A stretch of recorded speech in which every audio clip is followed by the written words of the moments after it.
Baik. Sebelumnya, bismillahirrahmanirrahim. Assalamualaikum warahmatullahi wabarakatuh. Waalaikumsalam warahmatullahi wabarakatuh. Alhamdulillahirrahmanirrahim. Ya, ini sampai berjumpa. Selamat datang, bapak-bapak, ibu-ibu, adik-adik, mbak-mbak semuanya, keponakan-keponakan. Ya, ini marilah kita bersyukur ya dengan berbagai macam ya media tertentu, sarana tertentu, kita bisa tetap menyelenggarakan perkuliahan. Selamat datang di UNJ pasca sarjana melalui kuliah daring ya, karena memang situasinya yang memang harus begitu. Ini kita kenalan dulu. Ini Ibu Jumini. Ini dari mana asli? Saya aslinya dari Jawa Timur, Nganjuk, Pak. Tapi saat ini sudah KTP Jogja. Sekarang kerja di SMK Negeri 1 Kalasan. Alhamdulillah. Mas Randy? Ayo cepat. Oke, Pak. Saya dari Jawa Timur, Pak, Sidoarjo. Ya. Di mana tadi? Dari Sidoarjo, Pak, Jawa Timur. Ya. Masih sudah kerja belum? Kemarin sudah kerja, Pak, di SMA di Kalimantan Selatan. Banjarmasin. Ya. Pak Fajar? Saya aslinya Klaten, Pak, Prof. Ya. Sekarang tinggal di Jogja di perumahan Cepogeng. Terus, udah kerja di mana? Udah kerja di mana? Ya, alhamdulillah kerja di Lembaga Penelitian Survei Meter. Oh iya itu, ya, baik, terima kasih. Mas Ahmad Safi'i? Ya. Oh iya, sudah masih fresh graduate atau sudah kerja?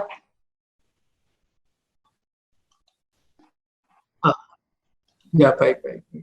Mbak Elsa Delvianti? Halo Mbak Elsa? Iya, Prof. Dari ya. Sulawesi Selatan. Aslinya dari mana? Kelahiran? Sulawesi Selatan. Oh, Sulawesi Selatan. Sudah kerja di mana? Sulawesi Selatan. Ya. Makassar. Ya. Ya. Dulu di SMP, tapi resign untuk S2. Ya. Baik, Ibu Yuliana, Olga. Halo, Prof. Ya. Saya dari NTT, Prof. Oh ya. Sekarang di mana? Di NTT atau di Jogja?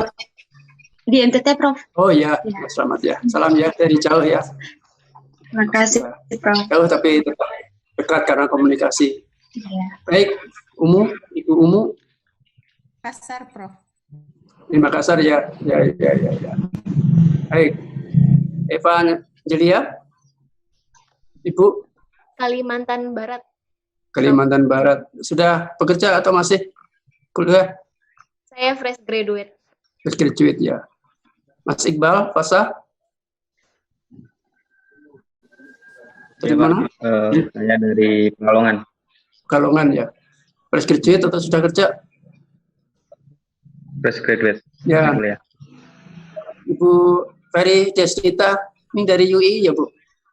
Assalamualaikum, Profesor. Iya, Profesor. Saya Ferry Desnita, panggil saja Ita. Saya bekerja di UI. Ya. Baik, terima kasih. Bu Sri Nirwana? Iya, halo? Prof. Ya. Asli mana? Dari Sulawesi. Sulawesi. Sekarang tinggal di mana? Sudah di Jogja. Oh ya, di Jogja. Ya. Ibu Ruli? Ya, Prof. Saya asalnya dari Purwodadi, Jawa Tengah. Mana? Purwodadi, Jawa Tengah. Iya. Sudah kerja atau baru lulus tahun ini, Prof. Jadi belum kerja, langsung lanjut. Baik, ini dari Pasca. 1, 2, 3, 4, 5, 6, 7, 8, 9, 10, 11, 12, 13. Kurang 1 ya, ini ya. Terdaftar kan ada 4. Baik, yang berlatar belakang pendidikan matematika ada? Saya, Prof. Ada, Prof. Mana-mana? Tunjukkan dari. pendidikan matematika 1, 2, 3. Ya. Baik. Aku Prof. Baiklah, ini konon yang ini adminnya mungkin dari Pasca ya. Ini adminnya, ini sudah loh. Ini yang belum dipanggil, yang muncul tadi mana ya? Yang belum dipanggil Mas Randy ya. Halo Mas Randy. Oh ya, jadi baik. Ini konon kemungkinan adminnya dari Pasca atau adminnya itu adalah yang pertama kali masuk tadi. Kalau saya mungkin tidak, bukan admin ya. Admin di Zoom ini.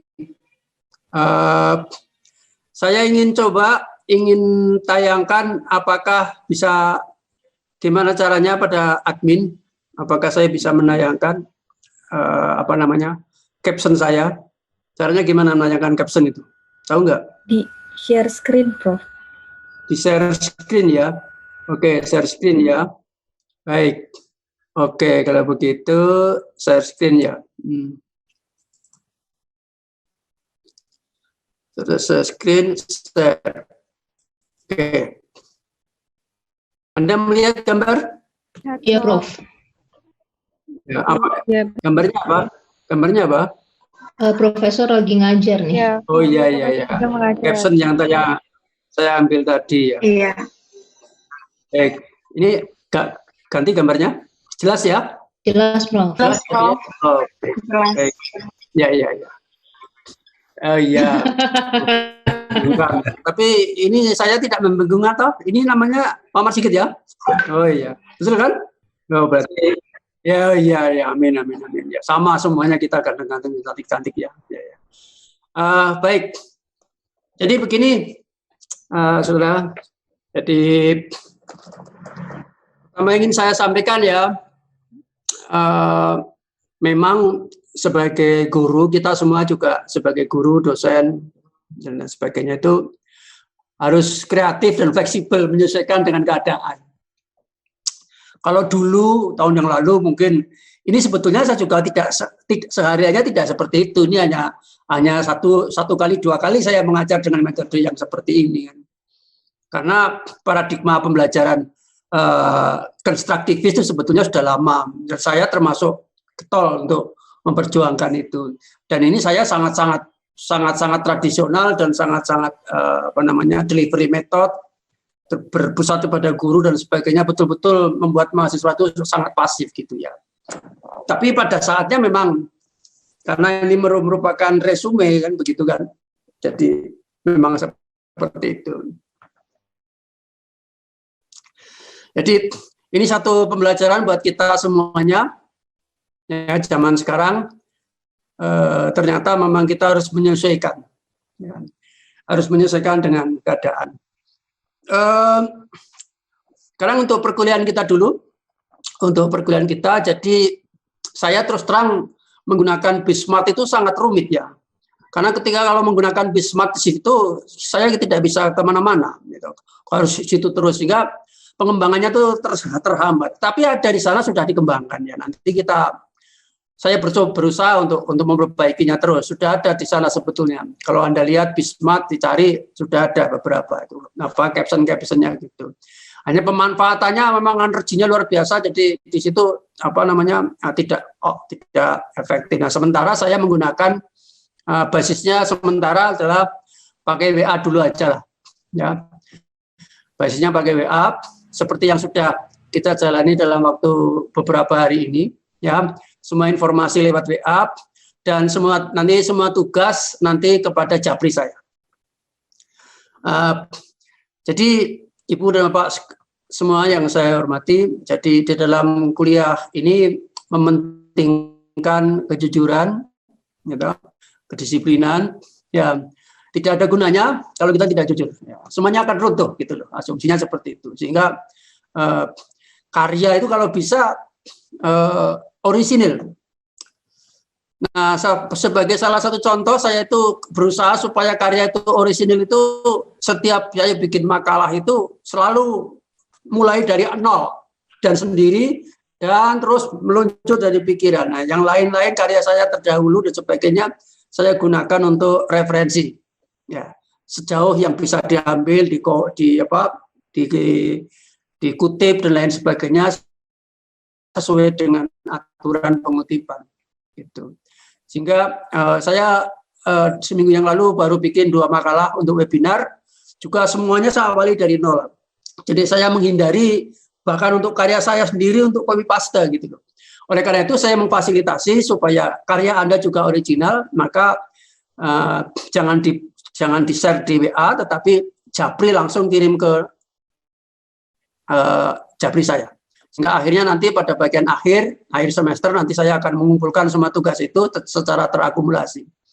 Sehingga ini untuk video conference, mengingat ini masalah pulsa, ya, saya melihat guritan-guritan wajah Anda mungkin ada terbersit juga masalah pulsa begitu ya.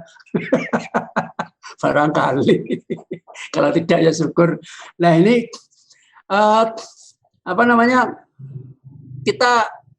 saya merencanakan tidak full, tidak setiap minggu video conference gitu, tidak. Tapi mungkin hanya 6 kali saja ya, 6 kali video conference. Mungkin seminggu 1 bulan 2 kali gitulah, untuk memantau progres sebagainya. Nah, sedangkan jadwal hari Selasa jam 9.20 ini, boleh Anda setiap hari Selasa itu membuat daftar presensi, ya. Kemudian untuk melihat tugas-tugas yang saya berikan. Nah, tugas berikutnya ini, kalau tadi belum tugas sebetulnya, tadi itu tugasnya hanya membuat pertanyaan loh. Tapi untuk tugas yang betul-betul nanti dikirim secara Japri kepada saya ialah ini, menjelaskan, menguraikan, menerangkan, atau mau Anda membuat sendiri semacam narasi seperti saya ini, tetapi dengan sumber yang perkuliahan saya itu. Nah, justru itulah kalau ada pertanyaan nanti bisa diulangi lagi, pertanyaan Anda di sini, dan saya akan menjelaskan secara lebih rinci, lebih detail lagi mengenai ini. Tetapi saya minta judulnya bebas. Karena kalau judulnya nggak bebas itu bosan. Membacanya juga bosan. Anda boleh silakan mau membuat judul apa saja terserah, tapi yang terkait dengan masalah ini Anda kreatif. Tetapi kata kuncinya ada.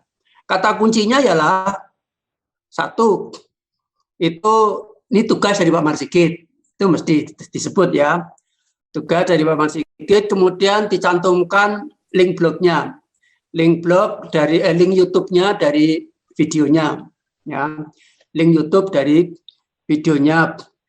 Kemudian besok pada kira-kira 1 bulan terakhir atau 2 bulan terakhir, saya minta Anda untuk mengefektifkan website blog.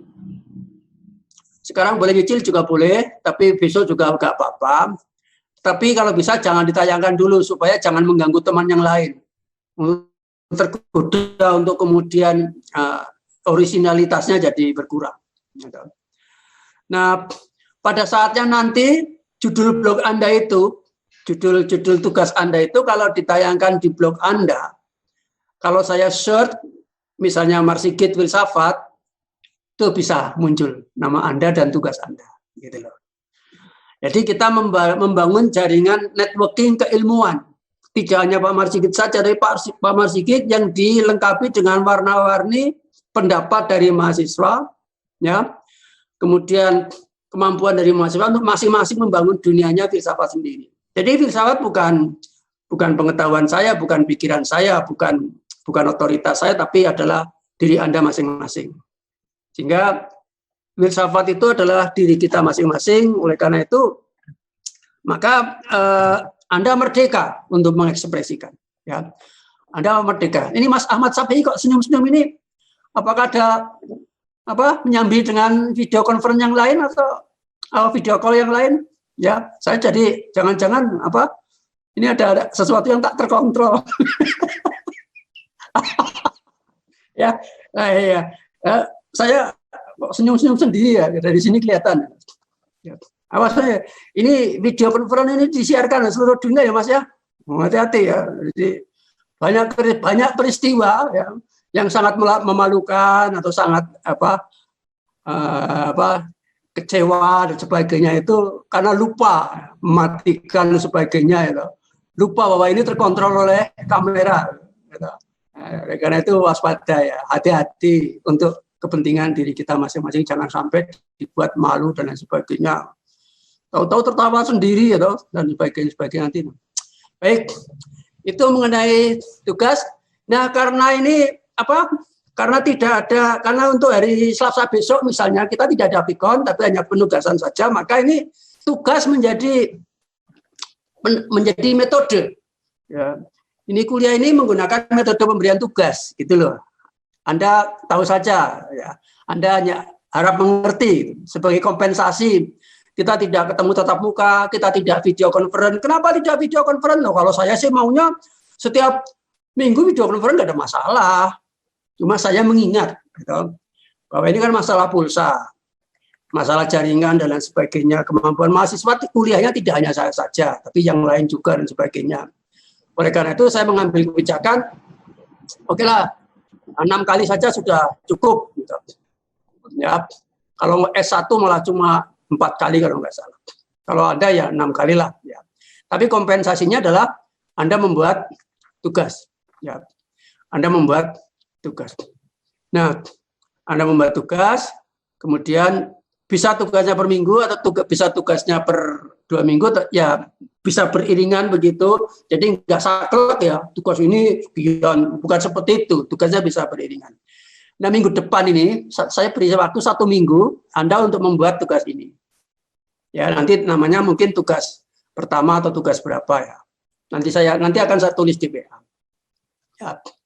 Nah, oleh karena itu Anda mohon maklum adanya, dan semua tugas sementara ini semua tugas adalah dikirimkan Japri, baik itu melalui dokumen atau PDF. Hanya begini, untuk tugas kalau Anda mengirimkan tugas itu tolong diberi pengantar, diketik, misalnya nama saya Ahmad Syafi'i gitu. Ya, nama saya Ahmad Syafi'i, Pak. Ini saya mengirimkan tugas sebagai berikut. Jadi Anda pernah mengetik nama Anda itu di akun Anda, di nomor HP Anda kepada saya. Kenapa? Karena pada akhir semester nanti akan saya ketik nama Anda, akan saya search, dan nama Anda itu belum saya beri nama jadi munculnya di bagian tengah sehingga Anda muncul. Kalau tidak Anda pernah, kalau hanya mengirim langsung. Pernah ya saya minta biodata. Maksud saya biodata itu artinya ialah ketika saya ngetik nama Anda itu muncul nomor Anda. Ternyata ngirimnya pakai PDF dan juga pakai pengantar. Ya nggak ketemu. Gitu loh contohnya. Biodata di PDF kan atau di image gitu ya, dikirimkan kepada saya cari nggak ada lah. Ini saya katakan Anda belum mengirimkan tugas. Sudah Pak. Tugasnya mana? Nama Anda situ siapa? Setelah tolong dia ketemu baru, ternyata tidak membuat atau belum pernah mengetik nama Anda di Japri kepada saya itu. Gitu. Baik, itu mudah-mudahan. Nah, kemudian berikutnya yang namanya filsafat begini ya. Ini kan PEP ya. Ini nama mata kuliahnya kan filsafat ilmu ya. Ya, filsafat ilmu untuk. Jadi begini Saudara. Logikanya begini. Jadi itu kan secara deduktif dari atas ke bawah, spiritualitas turun ke bawah menjadi filsafat, ya, turun ke bawah menjadi ilmu-ilmu bidang. Ya, ilmu-ilmu bidang salah satunya adalah evaluasi pendidikan. Nah, gitu loh. Jadi kalau sudah kena filsafatnya, tinggal meluncur saja. Semua tinggal menerapkan saja, nggak ada masalah. Ya, nggak ada masalah. Baik, jadi itu kira-kira gambarannya. Nah, karena ini filsafat, jadi halo semuanya. Ya, halo. Halo, Prof. Apakah masih ada di situ? Tetap monitor, Prof. Iya, mantap. Sehat-sehat. Sehat. Alhamdulillah. Saya terlalu banyak ngomong sehingga seakan-akan saya malah jadi sepi gitu. Kami mendengarkan kok, Prof. Ya. Baik. Jadi begini ya, 1001 macam kita bisa mendefinisikan filsafat. 1001 macam. Ya, mau filsafat atau kebajikan ya boleh, mau filsafat itu pola pikir ya boleh, terserah saja, semuanya benar-benar saja. Tapi sebenarnya filsafat itu adalah penjelasannya itu yang penting. Dan dia adalah filsafat kalau tanpa membaca. Ya. Tidak ada filsafat kalau tanpa membaca. Nah, sekarang saya ingin menanggapi dari pertanyaan Anda semua yang didaftar itu jawaban umum ya, yang berlaku untuk semuanya adalah jawabannya adalah ternyata perlu disetel kembali. Videonya perlu diputar kembali. Kalau perlu jangan sekali, 2 kali, berkali-kali lah. Supaya ternyata ada hal-hal yang setelah diputar kembali nanti akan, oh iya, sebetulnya jawaban saya itu sudah ada gitu loh. Jawabannya sudah ada. Di situ tinggal melekat. Kan begitu ya. Nah, jadi itu antara lain. Baik, kalau saya nyoba ganti caption bisa nggak? Saya nyoba ganti captionnya adalah pada WA Anda, pada WA.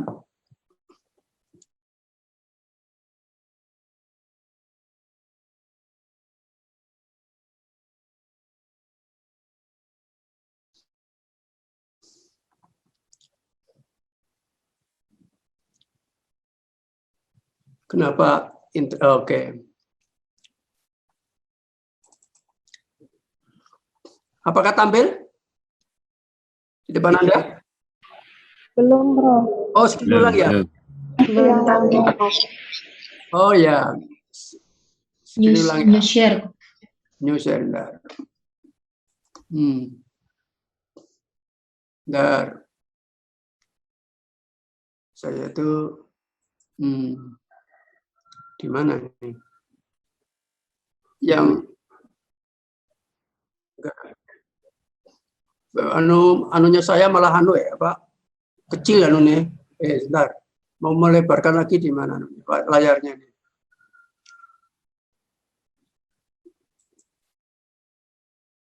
So, thumbnail video. Bentar ya.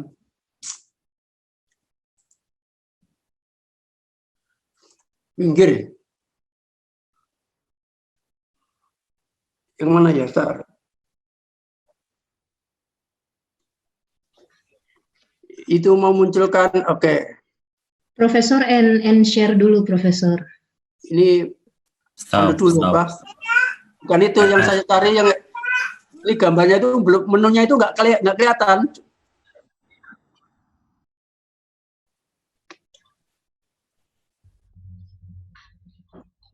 Oh, itu kesulitan. Oke. Di mana nih supaya bisa kembali muncul menu? Ini muncul kecil. Oh, ini yang di atas ini betul-betul. Ya tersembunyi di sini. New share ya. Oke, tersembunyi di atas. Good. Share. Sudah kelihatan? Oke? Ya, Prof. Sudah, Profesor. Ya. Sudah, Prof. Baik. Itu pertanyaan Mas Saib ya. Mana Mas Saib nih? Halo Mas Saib? Bukan yang ini. Bukan ini ya. Yang filsafat yang iya. Yang oke. Ini betul? Betul, Prof. Ya. Oke. Saya mau coba buka. Oke. Ini pertanyaan Ibu Yuliana Olga ya. Mana Ibu Yuliana? Ada? Ada, Prof. Oke. Mengapa di awal perkuliahan Bapak mengawali dengan penjelasan tentang metafisik? Jadi itu ya. Jadi begini. ibu-ibu dan bapak sekalian yang saya hormati. Jadi objek filsafat itu ada dua, yaitu objek material atau objek formal dan objek material. Objek formal itu metode atau pendekatannya atau kerangkanya. Objek material itu substansi atau isinya. Kemudian alat. Objek, kemudian alat. Alat untuk berfilsafat itu adalah bahasa analog. Ya. Bahasa analog itu lebih tinggi dari bahasa kiasan. Jadi kalau saya mengatakan hati itu bisa beranalogi dengan spiritual. Itu loh maksudnya.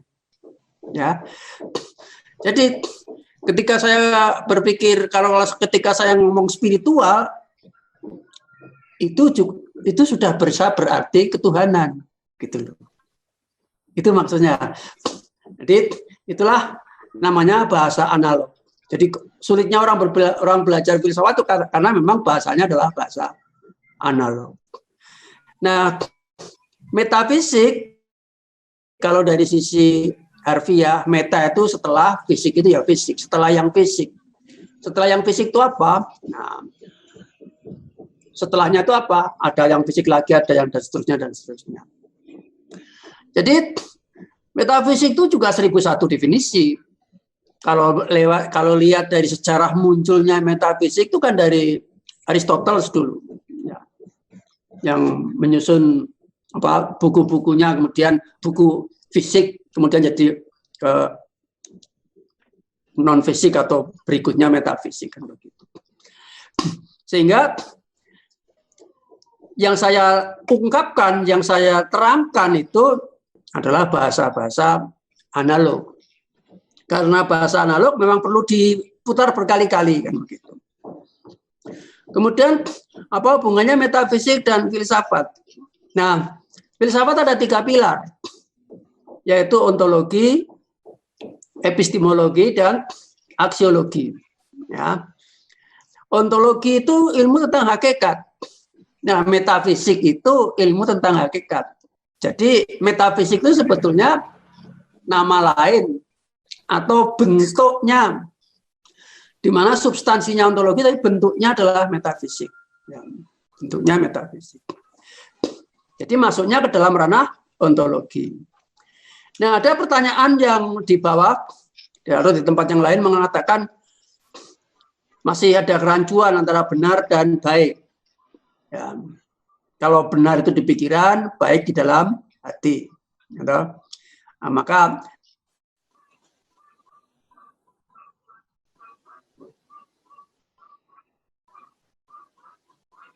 salah kan begitu ya.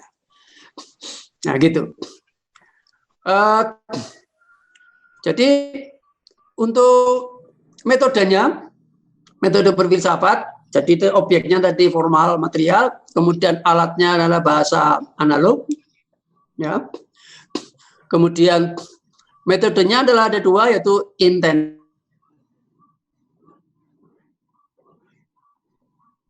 intensif itu berpikir sedalam-dalamnya, ekstensif itu berpikir seluas-luasnya.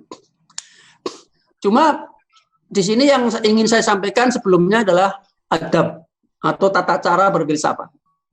Ya, supaya di dalam video itu sudah saya tunjukkan ada adabnya berfilsafat, yaitu bahwa filsafat itu sesuai dengan konteksnya. Konteks kita itu orang Indonesia. Orang Indonesia punya konteks, orang Jawa, orang Papua, Sumatera, Aceh, dan seterusnya. Itu masing-masing punya konteks agama. Ya. Maka di dalam kasanah agama apapun, orang belajar filsafat itu tidak boleh mendegradasi keimanan. Ya. Tidak boleh mengurangi keimanan kita. Menambah boleh, tapi jangan sampai mengurangi. Kalau kemudian pikiran bingung, nah ini di dalam filsafat karena kita itu profesional, maka bingung pun ada macam-macamnya. Bingung di dalam hati dengan bingung di dalam pikiran itu beda. bingung di dalam hati itu artinya naudzubillah min dzalik, itu adalah godaan setan gitu kan. Tapi kalau bingung di dalam pikiran, barangkali itu adalah salah satu keadaan di mana kita akan memperoleh ilmu. Nah, kan begitu. Itu adabnya. Jadi saran saya untuk belajar filsafat pun harus selalu diawali dengan doa menurut keyakinan kita masing-masing. Kan begitu. Sebab apa? Sebab filsafat itu diri kita tuh macam-macam, diri yang lain macam-macam. Kita yang beriman, orang lain yang tidak beriman.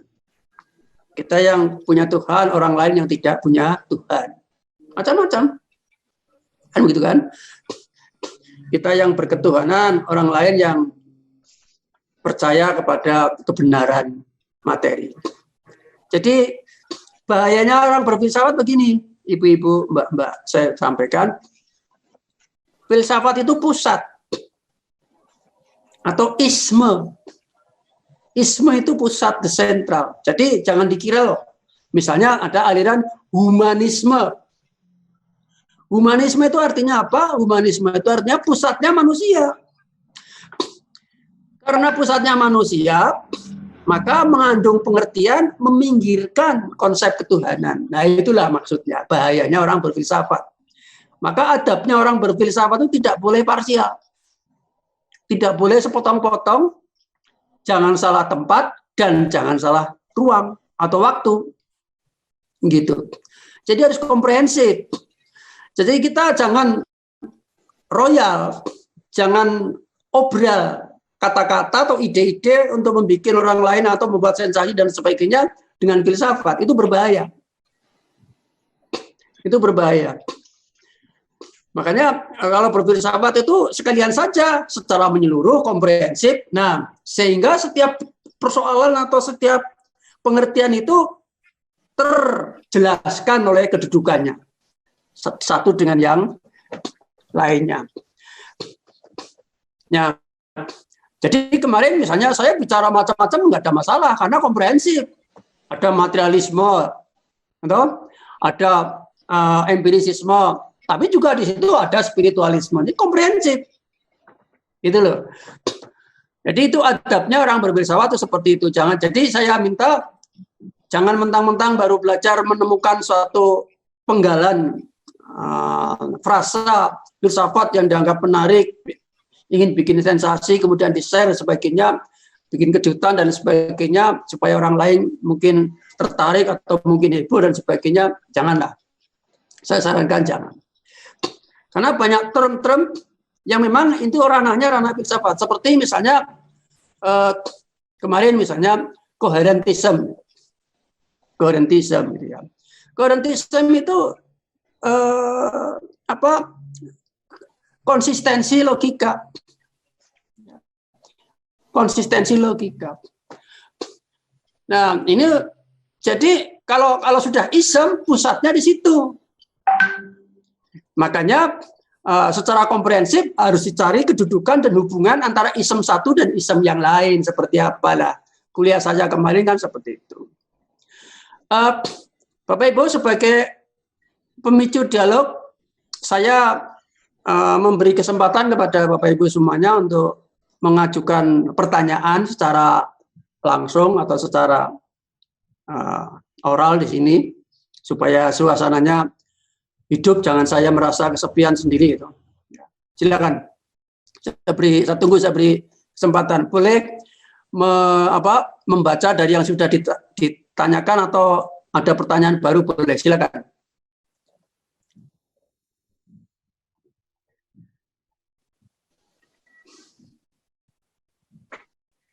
Tidak ada? Ada, Prof. Ya, silakan. Siapa? Yuliana Olga, Prof. Oh ya, silakan. Mana Baik, Yuliana Prof. Olga? Bentar. Terima kasih. Saya ingin bertanya, Prof. Ya. Baru saja Prof menjelaskan bahwa adab berfilsafat itu tidak boleh mendegradasi keimanan. Ya. Nah, sementara di penjelasan yang saya simak dari video yang Prof bagikan, itu ada pendapat dari Agus Comte yang sepertinya tidak sesuai dengan adab filsafat begitu, Prof. Nah, apakah itu tetap termasuk dalam sesuatu yang harus dipelajari di dalam filsafat, Prof? Terima kasih. Nah, begini ya, itu suatu realita ya. Pendapat-pendapat yang setuju tidak setuju itu mengalir suatu realita. Apa sih salahnya? Sekedar mengetahui gitu loh. Toh mengetahui tidak harus melaksanakan. Apakah kalau saya membaca pikiran apakah kalau saya membaca pikirannya Auguste Comte kemudian saya menjadi Auguste Comte? Kan tidak. Itulah pentingnya ya. Itulah pentingnya. Tetapi sebetulnya begini loh. Itu memang hidup itu adalah tesis dan antitesis. Dalam pikiran kita itu tesis dan antitesis. Yang mengalir secara koheren, secara konsisten, itu adalah tesis-tesisnya dan antitesis-antitesisnya. Kemudian kalau mereka bertemu, maka saling mencari alternatifnya. Jadi dulunya, ya, sebetulnya ada latar belakangnya dari Auguste Comte itu. Auguste Comte itu latar belakangnya adalah pada masa kegelapan, abad ke-12-13. Pada masa kegelapan di mana kebenaran didominasi oleh gereja pada saat itu. Nanti bisa dibaca ya. Hingga orang tidak boleh sembarang orang menyatakan pendapat tentang kebenaran. Bahkan orang yang menyatakan pendapat tentang kebenaran dalam bukunya dan sebagainya bisa-bisa ditangkap dan dihukum mati pada saat itu. Ini zaman kegelapan.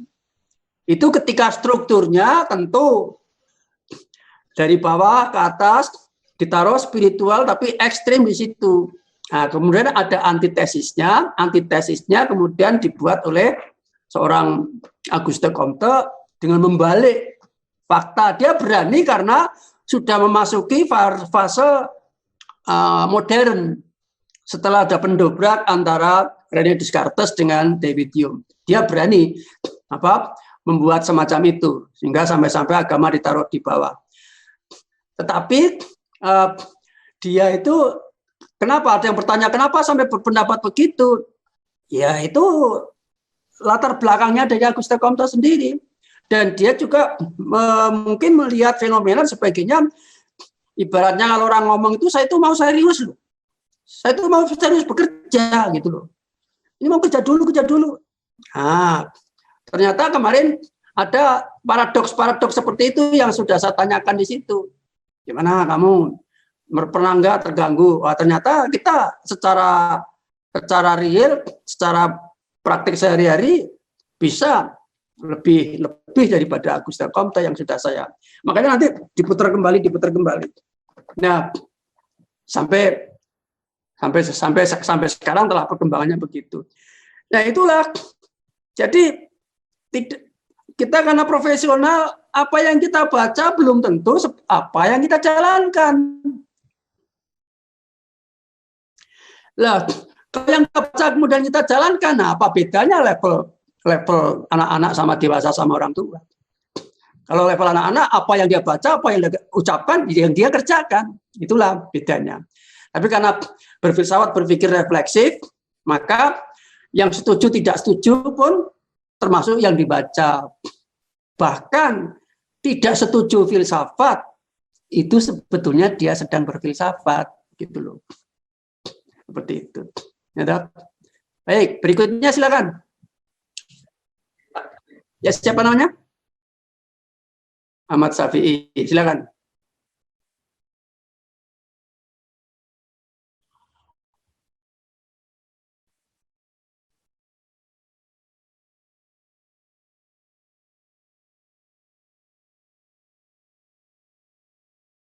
Oh ya. Baik, saya ya. Baik. Saya besar kembali. Sudah lihat gambarnya? Sudah belum? Ya. Sudah, Prof. Jadi A sama dengan A plus 1 ya. Itu hanya benar jika dijalankan. A sama dengan A plus 1. Hanya benar jika dijalankan. Itulah sebenar-benar program komputer. Di atas sebelumnya harus ada mengawali input A. Dan di bawahnya harus ada print atau kemudian go to A paling awal. Jadi itu sebenarnya penggalan suatu proses. Maka gitu loh ya. A yang di depan dengan A yang di belakang itu beda. Tapi wadahnya sama. Isinya beda. Kenapa isinya bisa beda? Ruangnya beda. Karena waktunya beda. Karena sudah diputar. Input 10, maka A sama dengan 10 ditambah 1, 11. Print 11. Input lagi 20.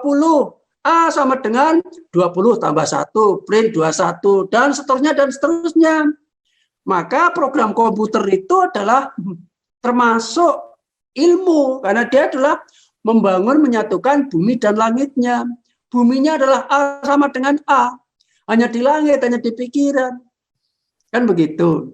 Nah, supaya membumi, maka ternyata kita ketemu A sama dengan A plus 1, atau kemudian menjadi A sama dengan 20 plus 1. A sama dengan 21. Begitu. Oleh karena itu, sebenar-benar ilmu malah bukan hanya mengawinkan, tapi sebetulnya interaksi antara langit dan bumi. Interaksi antara pikiran dan pengalaman. Kita itu nggak bisa hidup banyak pikiran saja. Kita juga nggak bisa hidup hanya pengalaman saja. Setiap saat yang saya lakukan ini sekarang saya sedang berpikir. Juga karena pengalaman, demikian seterusnya. Dan putaran itu 1/100.000 per detik mungkin terjadi di dalam diri saya. Interaksi antara langit dan bumi demikian seterusnya. Nah, ada yang bertanya, Pak, kenapa manusia tidak sempurna? Padahal bercita-cita ingin sempurna. Sekarang cek saja. Misal Anda punya pendengaran sempurna. Apa yang terjadi? Anda mampu mendengarkan semua suara di dunia, bahkan di akhirat. Coba. Anda mendengarkan setiap saat siksa kubur. Kapan Anda bisa tidur? Saya tanya itu. Orang mana yang punya pendengaran sempurna? Itu baru pendengaran loh yang sempurna. Ya, kapan mau hidup? Nggak mungkin lah bisa hidup. Belum lagi penglihatan. Penglihatan saya sempurna. Saya melihat siksa kubur di sana. Coba. Saya melihat kejadian yang ada di Afrika, di Amerika, dan seterusnya. Penglihatan sempurna. Jadi sempurnanya manusia itu tetap relatif. Maka yang belum saya tulis di sini di bawah itu adalah relativisme. Yang belum saya tulis di sini adalah relativisme. Gitu. Baik, itu Mas Ahmad tadi ya. Silakan berikutnya, silakan. Nah, izin bertanya. Siapa nih yang bertanya? Siapa? Saya Ferry Desnita, Ita. Oh iya, silakan. Profesor, kalau dalam bahasa Jawa itu kan ada frasa kawula manunggaling Gusti. Barusan tadi Profesor kan mengatakan kita itu proses berputar dengan langit bumi berganti-ganti. Apakah frasa itu merupakan representasi yang barusan Profesor katakan tadi? Ya, jadi begini, ya sebetulnya ilmu itu ada dua, yaitu yang namanya ilmu alam, dan yang kedua adalah ilmu humaniora. Ya, dulunya begitu. Ilmu alam itu Geisteswissen, ilmu humaniora itu Geisteswissenschaften. Ilmu alam itu Naturwissenschaften. dua itu. Nah, sebetulnya semuanya itu bisa terangkum dalam keduanya itu dalam metodologi filsafat. Metodologi filsafat ansih yang sudah saya sebutkan tadi, intensif dan ekstensif, tetapi metodologi secara komprehensif, secara universal itu sebetulnya yang disebut dengan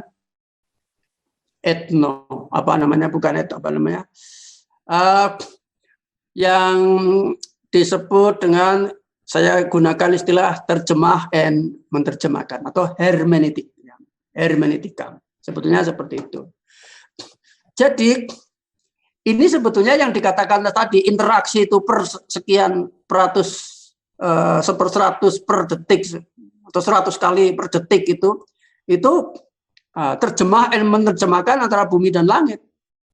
Dari awal sampai akhir, dari lahir saya sampai mati saya, terus menerus terjemah dan menerjemahkan itu. Berinteraksi artinya dalam bentuk seperti spiral kehidupan.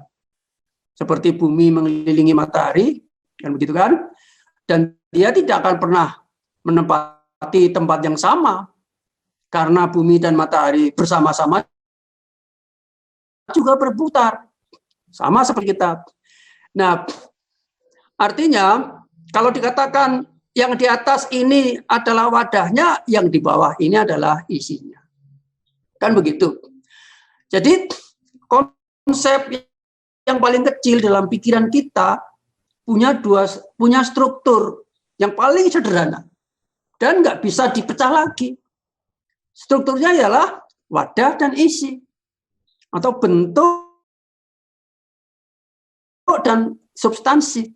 Kata ini ada suaranya, ada kata-katanya. Suara yang berkata-kata yang saya ucapkan itu adalah wadahnya. Tapi Anda memikirkan kata-kata saya itu substansinya. Kan begitu. Dan itu struktur dunia yang paling sederhana. Maka langit dan bumi, langit itu wadahnya, bumi itu isinya. Dan selalu berputar terus. Nah, berjalan timeline apapun, whatever, semua ciptaan Tuhan, hukumnya seperti itu. Nah, itulah yang namanya hermeneutika. Kalau itu masuk ke kelas, berarti hermeneutika di kelas, berarti adalah interaksi antara guru dengan siswa. Masuk keluarga, interaksi antara suami dan istri. Masuk diri saya sendiri adalah interaksi antara saya dengan sifat saya. Saya dengan baju saya, dan seterusnya, dan seterusnya. Masuk budaya Jawa berarti interaksi antara kerangka dan pikiran orang Jawa. Yang disebut dengan cokro manggilingan. Cokro itu berputar, manggilingan berjalan. Nah, manunggaling kawulo Gusti. Nah, mikro kawulo dalam arti mikro itu isinya, Gusti dalam arti adalah wadahnya. Kan begitu. Makronya yang namanya Gusti Tuhan, yang namanya kawulo adalah ciptaannya. Kan begitu. Tapi kita hati-hati. Jangan sampai salah, karena nanti ini gelas dan isinya. Air itu adalah kawulonya, gelasnya adalah Gustinya. Wah, nanti dikritik habis-habisan. Nggak bisa begitu. Kita harus dalam kerangka framework-nya seperti itu. Ya, kalau gelas bukan, kita tidak menyebut Gusti. Ya, kalau gelas ya kita menyebutnya adalah wadah. Dan isinya adalah air. Kan begitu. Jadi itulah pentingnya sesuai dengan ruang dan waktu. Seperti mitos misalnya. Mitos itu adalah mengerjakan sesuatu yang dia tidak mengerti. Titik. Nah, mengerjakan sesuatu yang tidak mengerti itu, anak-anak kecil itu mengerjakan sesuatu yang tidak mengerti. Jadi dia itu belajar berdasarkan mitos.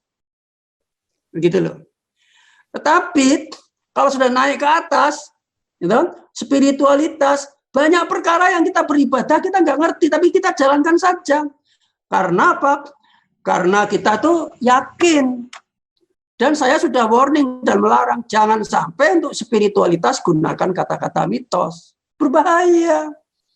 Jadi masalah nanti. Itulah pentingnya rambu-rambu belajar filsafat itu seperti itu. Harus tahu ruang dan waktunya. Baik, silakan teruskan. yang ingin bertanya lagi? Ayo. Nah, Bapak Ibu silakan nanti dibuka di website saya UNYT Akademia Edu _Marsikita.id, banyak sumber di sana. Sebetulnya ini yang dipikirkan oleh Immanuel Kant. Sebetulnya ini gambar ini sebetulnya adalah isomorfis. Ya. Isomorfis. Isomorfis itu ada semacam kesamaan struktur, gitu ya. Ini ada langit, ada bumi. Ini juga, tapi ini yang terjadi di dalam pikiran kita. Tapi walaupun terjadi dalam pikiran kita, ini bisa untuk membangun dunia maksudnya. Nah, Immanuel Kant dalam The Critique of Reason itu bahwa ilmu itu ada dua. Jadi ini sama ya. Ya saya terangkan ini dengan itu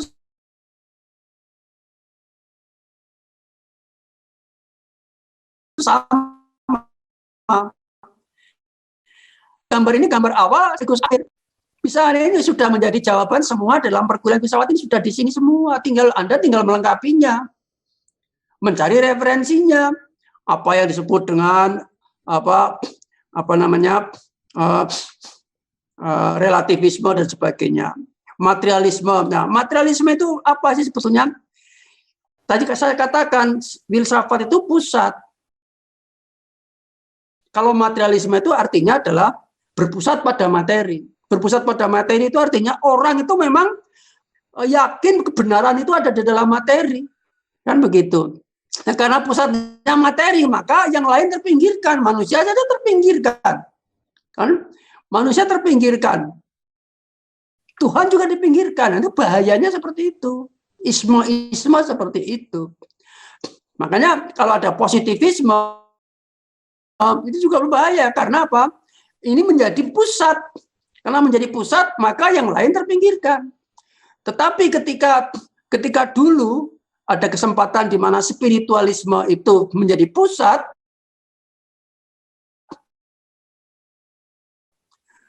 akhirnya adalah menjadi positivisme. Dan positivisme sampai sekarang belum ada antitesisnya. Gambar saya ini adalah sebetulnya gambar dari perjalanan narasi besar. Narasi besarnya dunia. Ya. Tidak mudah membuat narasi besar dunia itu. Ya. Perang dunia kedua saja tidak menghasilkan narasi besar dalam filsafat. Apalagi pikiran seseorang berpidato berapi-api habis-habisan. Oh enggak, belum tentu. Enggak seberapa. Perang dunia dua, narasi besar apa yang dicatat sampai sekarang? Enggak ada. Enggak ada. Narasi besarnya tetap yang saya gambar ini. Sekarang ini. Ada arkaik, tribal, tradisional, feodal. Ini narasi besar sekarang ini. Dan ini sebetulnya jelmaan dari positivisme seperti itu yang sederhana kemudian sekarang menjadi complicated. Itulah sebabnya di tataran dunia kita berkeluh kesah. Bagi seorang spiritualis, kenapa ya kok Facebook, kok internet, kok isinya kok kayak gitu, kok nggak isinya kok nggak spiritualitas semua kayak begitu. Ya, karena memang hidupnya sekarang ini kalau ditambah yang ada kapitalisme, ada materialisme, ada pragmatisme, utilitarian, liberalisme, ditambah lagi bisa hedonisme, gitu kan? Nah, hedonisme. Jadi sekarang kita terkena itu. Nah, oleh karena itu maka ya kalau kita sudah menyadarinya, ini untuk pengetahuan kita. Apa sih salahnya kita mengetahui dalam pikiran? Dan mengetahui itu belum tentu menjalankan. Jadi jangan salah itu. Jadi tidak ada salahnya. Yang namanya Comte ya silakan saja berpendapat seperti itu kan. Tapi kan saya tidak seperti seharusnya dalam Comte dalam menerapkan sehari-hari. Yang sudah saya terangkan di video sangat jelas. Saya buat tesis dan antitesisnya. Silakan yang lain. Dan silakan tanyakan betul ya, karena ini tugas 1 minggu, minggu depan paling lambat, ini harus membuat tulisan tentang ini. Anda kalau perlu dicari referensinya, ditambah dan sebagainya. Dengan bahasa yang merdeka, judul yang merdeka, supaya tidak bosan, kan begitu. Anda menulis spontan saja, tetapi juga pakai logika dan pikiran. Jadi harapan saya itu pikiran yang sudah sebagai orang yang merdeka begitu loh, atau berusaha merdeka. Kalau tadi misalnya masih ada ketakutan, wah takut saya, kenapa sih kok Komda itu berpendapat begitu? Terus gimana? Apa harus saya pelajari? Nah berarti kita belum merdeka. Nah belum merdeka berpikir. Nah belum merdeka berpikir. Nah salah satunya adalah itu yang disebut dengan mitos. Ya, itu yang disebut dengan mitos. Maka dalam berfilsafat kita memperoleh logos. Logos itu pengetahuan. Nah, konsepnya, interaksinya adalah antara tesis dan antitesis. Tapi ada batas-batasnya. Ya, batas-batasnya adalah ruang dan waktu. Yang dibatasi oleh, jadi pilar filsafat, ontologi itu adalah hakikatnya, epistemologi itu adalah metodologinya, aksiologi itulah etik dan estetikanya. Etik itu nilai kebenaran dan estetika itu adalah keindahan. Silakan yang lain. Saya, Prof. Siapa? Jumini, Prof. Oh iya, silakan Bu. Saya ingin menanyakan, itu di videonya Pak Marsigit, itu hukum alam berada di bawah atau di bagian yang sepihak dengan vital, yang berubah, kemudian realisme dan sebagainya, sementara untuk logisisme atau logika itu justru berada di bagian atas. Dalam pemikiran saya masih agak bingung kenapa itu tidak diletakkan sebaliknya, karena hukum alam itu sepertinya kan tetap tidak berubah, tapi hukum alam diletakkan di bawah. Itu yang pertama. Kemudian yang kedua, mengenai monodualisme dasar negara kita, yaitu Pancasila, itu apakah dasar atau falsafah semua negara itu idealisnya merupakan monodualisme juga. Terima kasih. Baik. Jadi Ibu Jumini ya, ini dari mana? Dari Jogja atau dari luar Jogja? Jogja, Prof. Oh iya. Ini kalau dilengkapi gambarnya ya, kuliah ini gambarnya juga begini, seperti gambar kurva, seperti apa? Kurva seperti ini gambarnya. Ya, jadi yang paling tinggi dan paling luas ini adalah kuasa Tuhan atau spiritualisme. Kenapa? Karena yang menggambar itu saya. Kenapa? Karena filsafat itu saya. Maka ketika Bapak Ibu belajar filsafat kepada saya, ya mempelajari pikiran saya. Itu. Nah kalau kemarin ada orang yang tidak percaya kepada Tuhan, ya tidak akan menempatkan kuasa Tuhan di sini.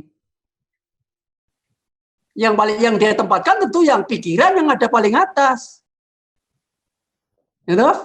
Nah sehingga Bapak Ibu sekarang bisa memahami kenapa muncul Auguste Comte seperti itu. Jangankan Auguste Comte, kaum ateis yang di Amerika juga banyak, dan dia juga pasang iklan seperti orang spiritual juga, mengajak juga orang-orang supaya tidak percaya pada Tuhan, gitu loh. Dia gambar tidak akan seperti saya gambarnya berfilsafat.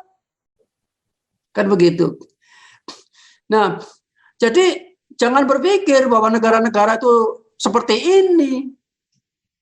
Ini kita merefleksikan, saya merefleksikan, saya sendiri sebagai berikhtiar, berniat, atau juga sudah diniatkan, sudah dijalani sebagai orang yang berspiritualis, maka menggambarkannya seperti ini. Nah, gitu. Nah, kemudian yang hukum alam itu hukum sebab akibat pada materi maksudnya. Itulah, ini kan jadi kalau filsafat itu kan sebetulnya begini, menarik gejala itu, kesimpulan tertentu yang merepresentasikan gejala umum itu. Misalnya di sini a priori di sini. gejala umum keseluruhan itu ya a priori seperti itu di situ, dan itu ikonnya di situ. Nah, mengenai hukum alam, tentu semua di sini juga hukum alam semuanya. Pikiran juga hukum alam, hati juga hukum alam, ya demikian seterusnya. Tetapi yang dimaksud hukum alam di sini adalah hukum sebab akibat dari ciptaan Tuhan yang berwujud materi, kan begitu, ya.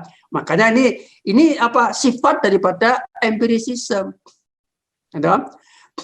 Kalau pikiran juga hukum sebab akibat, tetapi sedang tidak ditekankan di situ. Itu maksudnya, ruang dan waktunya ini sedang tidak menekankan di situ. Dan secara keseluruhan hubungan dengan yang lain-lain, yang di sini ini adalah logika. Nah, contoh ya, kalau Anda ini, apakah ada orang hanya berpikir, tetapi tidak sesuai kenyataan?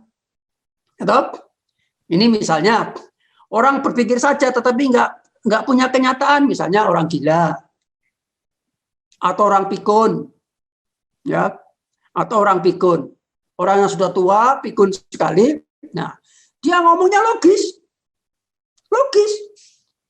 habis ini logis, ya, ini nanti, ya ini misalnya nanti Bu, besok kita kan mau resepsi, ya pernikahan, ini padahal sudah nggak ada apa-apanya, umurnya sudah 90 tahun, istrinya sudah 80 tahun, ya, ngomong seakan-akan mau punya gawe gitu loh.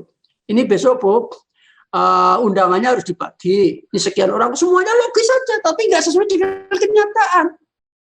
Gitu loh. Jadi logis itu mungkin di sini nih. Nah, gitu. Nah, sedangkan yang sesuai kenyataan, tetapi hanya hukum sebab akibat dan tidak dipikirkan, yaitu misalnya anak kecil turun lagi ke bawah, ialah binatang, hanya bersifat intuitif saja gitu. Jadi itu Bu Jumini ya. Yang lain silakan. Ya.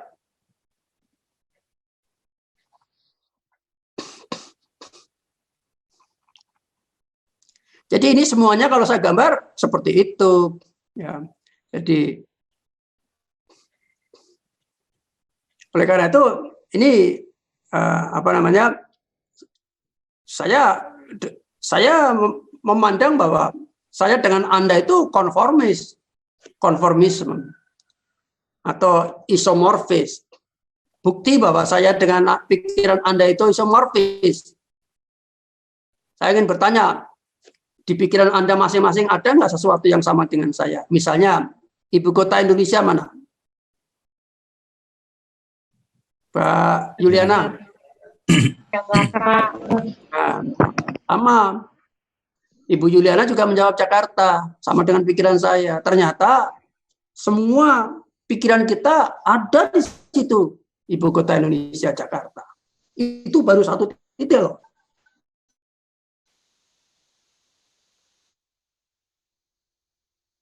Itu yang ada saudara, ada menjelang pilkada, semuanya ada. Itulah konformitas. Sehingga saya buat di sini, ini juga konform. Saya yakin semua di antara Anda itu nggak ada yang menentang kalau saya taruh kuasa Tuhan paling atas. Apa ada yang menentang? Nah, bukti toh? Bukti. Jadi saya membuat itu adalah representasi. Jadi memang filsafat itu representasi. Tetapi makanya saya katakan 1001 definisi filsafat. Dia representasi, dia penjelasan, dia dalam membaca, dan sebagainya. Baik, yang lain silakan.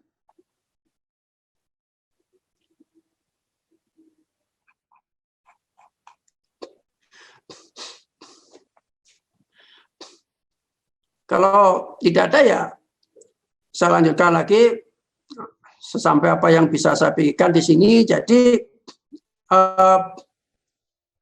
itulah yang disebut dengan narasi besar, saudara. Narasi besar dunia. Nah, memang si pembuat narasi besar, kenapa sih ini bisa mengalir? Ini sejak dulu mengalir sampai sekarang ini adalah pikiran. Pikiran itu ada di mana? Pikiran itu ada di karya tulis. Dia itu adalah di dalam buku-bukunya itu. Buku karangan para filsuf. Anda bisa saja memikirkan mau menjadi seorang filsuf, ya, dengan cara membuat buku, antitesis. Dan kalau nanti banyak pengikutnya, makanya seorang filsuf itu nggak ada yang merasa dirinya seorang filsuf. Dia hanya memikirkan saja, hanya membuat buku saja. Si Auguste Comte itu dia antitesis terhadap zaman kegelapan. Zaman di mana kebenaran secara absolut ditentukan oleh gereja, di mana orang tidak berani, tidak bisa menyampaikan kebenaran. Kan begitu. Akhirnya antitesis. Aduh, ini misalnya saja, mungkin omongan Comte. Kita itu kan sekarang perlu membangun dunia, perlu membangun industri, perlu ini ada penemuan mesin uap dan lain sebagainya. Tapi ini berdebat terus nggak ada habis-habisnya. Gimana kapan? Nah kalau gitu inilah fokus dulu ke metodenya apa, metode positif. Nah maka dia membuat buku yang namanya positivisme. Sampai di belakang nanti, sampai sisa-sisa jalan ini masih ada. Dalam tanda petik ya, sebagai benang merahnya gitu loh. Benang merah dari positivisme sampai yang terakhir muncul berikutnya, misalnya dalam ilmu-ilmu bidang. Di sini nanti muncul ilmu-ilmu bidang. Ilmu-ilmu bidang itu antara lain muncul adalah teori evolusi. Nah, teori evolusi itu adalah dia menemukan bahwa ternyata nenek moyang manusia adalah kera, misalnya teori Darwin. Nah, sampai ke sana begitu. Kalau dalam sisi filsafat seperti apa? Kalau dalam sisi filsafat saya, kenapa dia sampai pada penemuan seperti itu? Karena menurut saya teori evolusi itu terbatas, tidak sempurna. Kenapa? Karena yang bikin manusia. Karena tidak sempurna, maka temuannya juga tidak sempurna.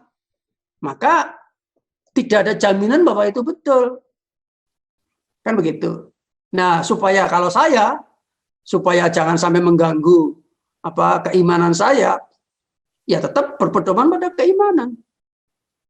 Bahwa secara agama, spiritualitas, bahwa manusia, agama apapun itu dulunya adalah cucu daripada Nabi Adam alaihissalam. Perkara itu pendapat ya silakan saja, bahwa teori evolusi dan lain sebagainya silakan Anda kata sampai ke situ. Sampai terakhir akhir zaman masih ada benang merahnya, yaitu Stephen Hawking. Stephen Hawking itu ahli fisika. Dia sudah meninggal 2 tahun yang lalu kira-kira di Inggris. Ya. Dia dewanya orang fisika. Ya. Dia membuat percobaan, membuat terowongan bawah tanah, meledakan untuk menumburkan atom dan lain sebagainya. Akhirnya sampai kesimpulan dia tidak mampu menemukan Tuhan. Nah, kalau dari jawaban spiritualis seperti kita, gampang saja. Karena apa? Karena keimanan itu larinya ke hati, bukan ke pikiran. Ke hati itu keyakinan. Tadi ada yang bertanya ya tentang kaitannya dengan masalah wahyu gitu. Ya. Wahyu itu bisa ke hati, bisa ke pikiran. Wah, kalau menurut pemikiran saya yang namanya wahyu adalah pencerahan yang tidak bisa dinalar. Ya tahu-tahu punya pencerahan gitu aja sudah selesai. Karena itu kuasa Tuhan. Andai kata itu adalah sesuatu wahyu, gitu. Pencerahan baik di dalam hati maupun di dalam pikiran. Jadi dunia itu 1001 macam hidup itu. Makanya apalagi dengan era terbuka, dengan era reformasi semuanya dibuka, semuanya jadi terang benderang.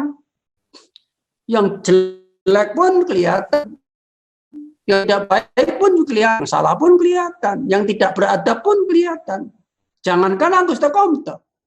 Auguste Comte cuma membuat buku positivisme. Tapi sekarang kita melihat kejadian sehari-hari melampaui batas. Ada anak yang melaporkan orang tua, ada orang tua yang teriakin maling sama anaknya. Dan seterusnya, dan sudah melampaui batas kehidupan itu. Kenapa bisa melampaui batas kehidupan? Karena manusia mengalami disorientasi.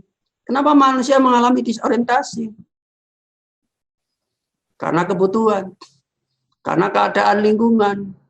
Nah, suatu perubahan akan selalu mengalami mengalami sesuatu yang namanya kejutan atau disruption. Nah, disruption itu menyebabkan disorientasi. Jadi Indonesia ini setiap saat mengalami goncangan, gitu, mengalami goncangan, disorientasi. Oleh karena itu, keyakinan kepada Tuhan, spiritualisme itu menjadi sangat penting. Ketika Anda belajar filsafat sudah dalam keadaan bimbang, kita harus hati-hati. Bimbang dalam filsafat itu ada dua.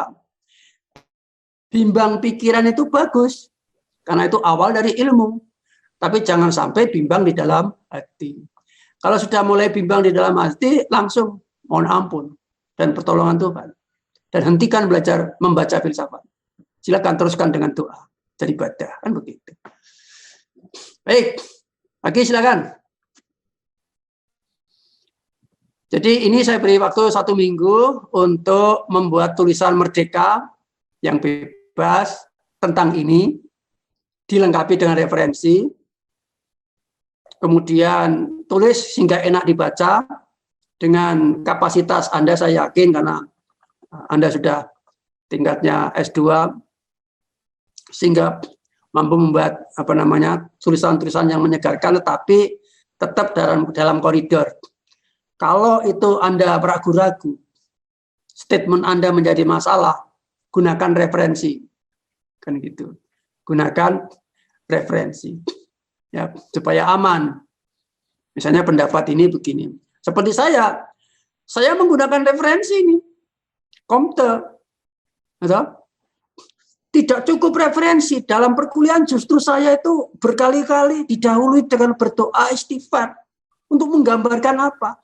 Menggambarkan bahwa tidak sembarang orang belajar filsafat. Dan filsafat itu netral ya, supaya orang-orang itu paham. Kita tayangkan, kita share semuanya ini, bahwa wajar kita berpikir, kenapa kita nggak boleh, apa yang diharam berpikir di situ, atau kecuali kita dilarang berdoa di sini untuk orang-orang yang alirannya adalah ateis berfilsafat, kita haram, dilarang untuk mengikutinya, diikuti dengan tindakan. Kalau hanya sekedar membaca dan mengerti, ya silakan saja, kita istighfar saja. Sehingga ini juga cerminan untuk kita semua orang-orang yang spiritual itu juga supaya menjadi pengertian gitu. Karena terus terang saja, kadang-kadang memang jangankan filsafat ya.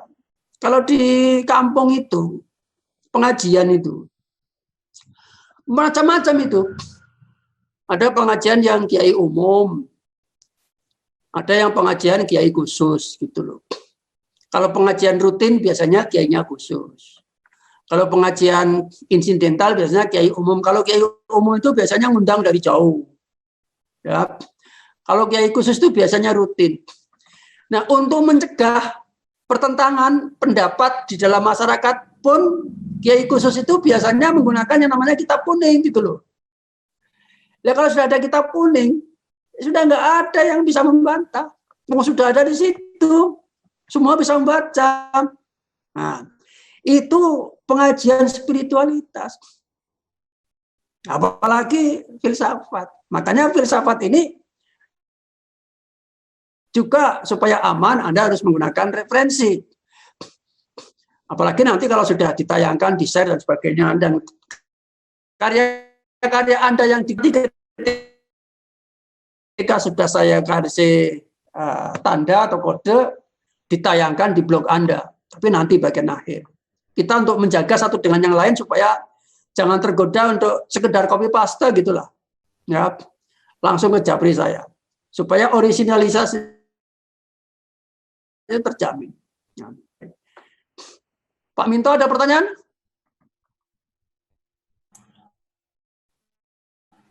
Ini Ya. Prof. Ya, ini Prof. Tadi saya menulis pertanyaan terkait dengan cara atau tip untuk membangkitkan kecerdasan filsafat itu bagaimana, Prof? Ya. Oh iya. Jadi begini ya, sekali tarik napas selesai. Filsafat itu awal akhir. Filsafat itu mengalir. Filsafat itu semuanya. Filsafat itu hidup kita. Gitu. Filsafat itu refleksi pikiran, hati, dan tindakan kita. Enggak bisa. Ya. Jadi Bapak Ibu jangan berpikir dalam mata kuliah saya ini ada sesuatu yang ditargetkan 1 hari selesai. Tidak akan mungkin itu. Nah, metodenya adalah baca, dan baca saja terus. Tentang referensi yang sudah saya buat. Nah, banyak pertanyaan Bapak Ibu sudah terjawab di dalam tayangan saya, di dalam wayang WA itu, di Facebook. Jelaskan metafisika dalam dialog perwayangan itu. Nanti diungkap di sana. Itu terdokumentasi sudah sejak lama, bertahun-tahun di situ.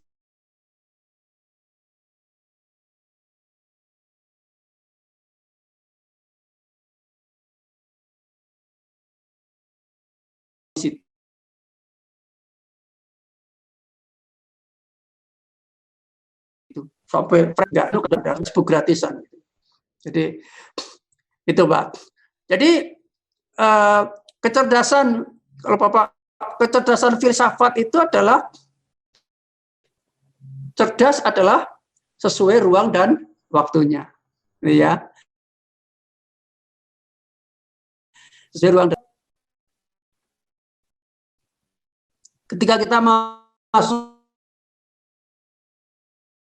ke ruang itu adabnya, kita tidak bersih, masuk ke sana, berarti kita tidak beradab, berarti kita tidak cerdas. Nah, itulah yang orang Indonesia, hebatnya orang Indonesia, orang Timur, termasuk orang Jawa, Sumatera, dan sebagainya. Yang namanya tata krama. Tata krama itu pengetahuan untuk ilmu yang tinggi. Cuma tinggi-tinggi ilmu dikalahkan dengan motifnya. Maka kalau ada 2 televisi, beda motif, sama persoalannya, kesimpulannya beda. Karena orang yang bicara beda di situ, beda motifnya. Nah, jadi oleh karena itu, maka kita di sini membebaskan dari motif-motif yang bisa mengalahkan ilmu yang tertinggi sekalipun. Kan begitu. Itu Pak. Jadi dengan cara dijalani, dibaca, baca dan membaca, ya. Dan itu adalah diri kita. Orang yang kadang-kadang kita tidak merasakan bahwa kita sudah cerdas. Orang lain yang menilai. Sama seperti semua filsuf. Semua filsuf tidak ada yang wah saya ingin jadi filsuf, nggak ada. Dia cuma ingin membuat buku, kemudian ingin menyampaikan suatu kebenaran menurut versi dia, nulis, ya sudah selesai. Yang menyebut bahwa seorang Sokrates itu filsuf adalah Plato, muridnya. Yang menyebut bahwa Auguste Comte itu seorang filsuf adalah berikutnya. Ya, adalah berikutnya. Demikian seterusnya. Jadi mungkin yang akan bisa mengatakan bahwa kita cerdas itu bukan diri kita. Mungkin orang lain, mungkin cucu kita. Wah, kakek saya tuh dulu cerdas. Begitu. Gitu ya. Oleh karena itu, Ini tugasnya baik setelah ini tugasnya berupa portofolio, tugas saja, nanti terkumpul di Japri saya. Kemudian mengenai tugasnya nanti saya info lewat WA, sementara pakai WA saja saya pikir sudah mencukupi ya. Jadi sekali lagi mohon dibaca referensi yang sudah saya tunjukkan. Baik, saya ingin melihat semuanya. Nah, baik. Ini R ini kok belum, Mas Randy ini kok belum nampak wajahnya. Ya. Halo Mas Randy. Oh ya, Mbak Tri Mulya ya. Mas Randy mana nih wajahnya nggak tampak. Baik, demikianlah Ibu dan Bapak sekalian yang saya hormati. Ya, kuliah perdana ini ya nanti dilengkapi data hadirnya 1, 2, 3, 4, 5, 6, 7, 8, 9, 10, 12, 13, 14 ya sudah lengkap. Marilah saya mengucapkan terima kasih atas perhatian Anda dan marilah kita tutup kuliah kita dengan berdoa sesuai dengan keyakinan kita masing-masing. Disilakan. Cukup. Assalamualaikum warahmatullahi wabarakatuh. Waalaikumsalam warahmatullahi wabarakatuh. Ya kan? Ya. Terima kasih, Prof. Ya, amin.